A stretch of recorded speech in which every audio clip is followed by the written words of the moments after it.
ចម្រៀងខ្មែរមួយបទដែលផលិត MV បានល្អបំផុតនៅក្នុងឆ្នាំ2025នេះសឹងតែមិនចាញ់ខ្សែភាពយន្តខ្នាតធំនោះទេចង់ឃើញញញឹមរាល់ថ្ងៃចង់ឃើញសប្បាយ all day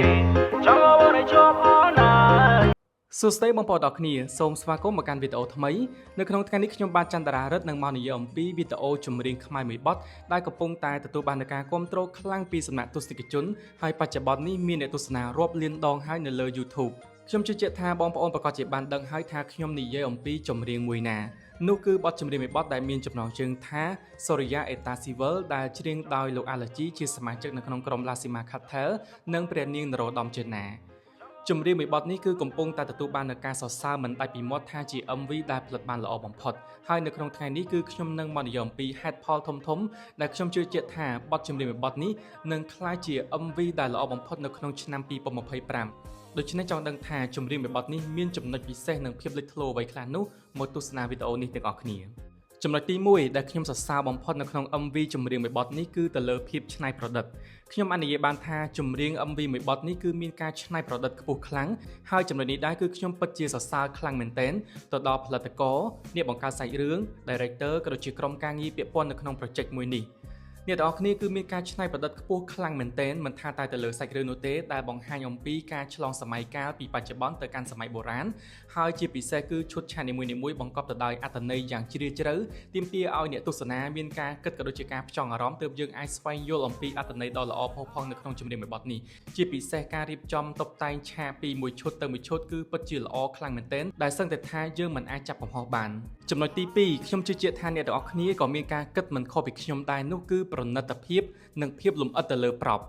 ប្រណិតភាពនៅត្រង់ចំណុចនេះគឺខ្ញុំចង់សម្ដៅទៅលើសម្លៀកបំពាក់និងគ្រឿងសម្ភារៈតុបតែងលម្អផ្សេងៗគឺមានភាពលម្អិតច្បាស់លាស់ខ្លាំងមែនទែនជាពិសេសទៅលើរបស់របរប្រើប្រាស់នៅក្នុងសម័យបុរាណនិងឈុតបុរាណឈុតប្រពៃណីខ្មែរគ្រឿងអលង្ការដែលមានបំពាក់នៅលើតួអង្គនីមួយៗគឺមានការសិក្សាយ៉ាងច្បាស់លាស់បំផុតដែលបង្ហាញអំពីប្រណិតភាពនិងភាពរស់រវើកនៃសិល្បៈវប្បធម៌ខ្មែរជាពិសេសទៅលើសម្លៀកបំពាក់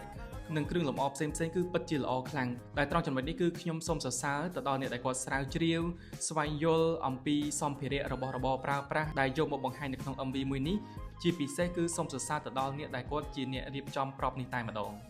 ចំណុចទី3ដែលធ្វើឲ្យខ្ញុំមិនសរសើរមិនបានទៅលើ music video មួយនេះគឺទៅលើការចាយដើមទុនដើម្បីបង្កើតឲ្យឈុតឆាកនីមួយៗមើលទៅពេញភ្នែកខ្លាំងចំណុចនេះអាចនិយាយបានថាដោយសារតែមានការ sponsor ធំពីខាងបងប្រុសដែលជាគូអនាគតរបស់ឧត្តមភរិយារបស់គាត់គឺអ្នកអង្គម្ចាស់ក្សត្រីនរោត្តម ពងសូរិយាផងនោះទើបបានជាផលិតករគាត់មានលទ្ធភាពគ្រប់គ្រាន់នៅក្នុងការបង្កើតឲ្យមានភាពអស្ចារ្យជាច្រើននៅក្នុងសាច់រឿងនៃបទចម្រៀងមួយនេះ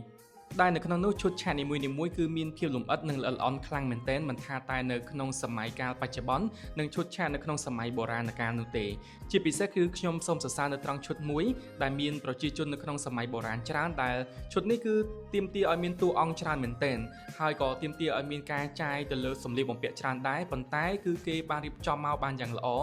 ហើយក្រៅពីនេះមានដូចជាឈុតនៅពេលយប់ដែលរំលេចឲ្យឃើញពន្លឺនៅពេលរាត្រីព្រមទាំងឈុតឆាកផ្សេងៗទៀតដែលខ្ញុំគិតថាមើលទៅចាយលុយអស់មិនតិចនោះទេដែលធ្វើឲ្យ MV មួយនេះចេញមកគឺមានគុណភាពខ្ពស់តែម្ដងចំណុចទី4ដែលខ្ញុំគិតថាជាចំណុចមួយដែលធ្វើឲ្យប្រជាជនខ្មែរមានការសរសើរខ្លាំងទៅលើ MV មួយបទនេះគឺដោយសារតែចម្រៀងមួយបទនេះក្រៅពីមានគុណភាពខ្ពស់ហើយនោះគឺបានរំលេចឲ្យឃើញនៅសិល្បៈវប្បធម៌ប្រពៃណីទំនៀមទម្លាប់ដ៏ល្អផូរផង់របស់ប្រជាជនកម្ពុជាយើងMV ចម្រៀងមួយបទនេះបានរំលេចឲ្យឃើញពីប្រពៃណីទំនៀមទម្លាប់ជាច្រើនរបស់ប្រជាជនខ្មែរយើងតាំងពីសម័យបុរាណកាលបន្តរហូតមកដល់សម័យបច្ចុប្បន្ននេះនិងពិធីផ្សេងៗមុនពិធីមង្គលការបានមកដល់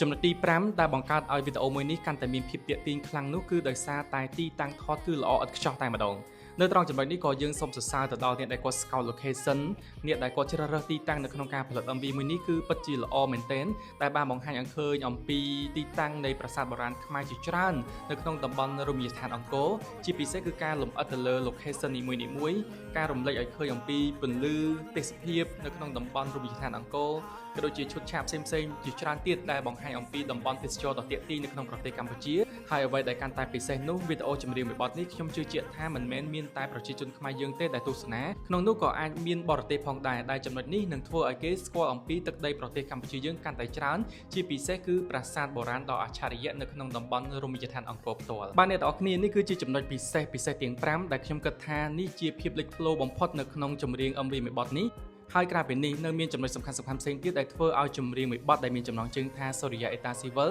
មានភាពលេចធ្លោនិងក្លាយជាបទចម្រៀងមួយបទដែលល្អបំផុតនៅក្នុងឆ្នាំ2025នេះដូចជាអត្ថន័យដ៏ជ្រាលជ្រៅអត្ថន័យដ៏ល្អនៅក្នុងបទចម្រៀងក៏ដូចជាសាច់ភ្លេងដ៏ពីរោះរណ្ដំសម្រាប់វីដេអូថ្ងៃនេះគឺមានតែប៉ុណ្្នឹងទេប្រសិនបើការនិយាយស្ដីក៏ដូចជាការលើកឡើងរបស់ខ្ញុំបាននៅមានចំណុចខុសឆ្គងនៅត្រង់ប្រការណាមួយនោះក៏សូមអធិស្ឋានផងកុំភ្លេចជួយចុច Subscribe Channel YouTube របស់ខ្ញុំបាទផងដើម្បីទទួលបានវីដេអូថ្មីៗជាបន្តបន្ទាប់ទៀតគណៈនេះខ្ញុំបាទចន្ទរារិទ្ធសូមអរគុណនិងសូមជម្រាបលា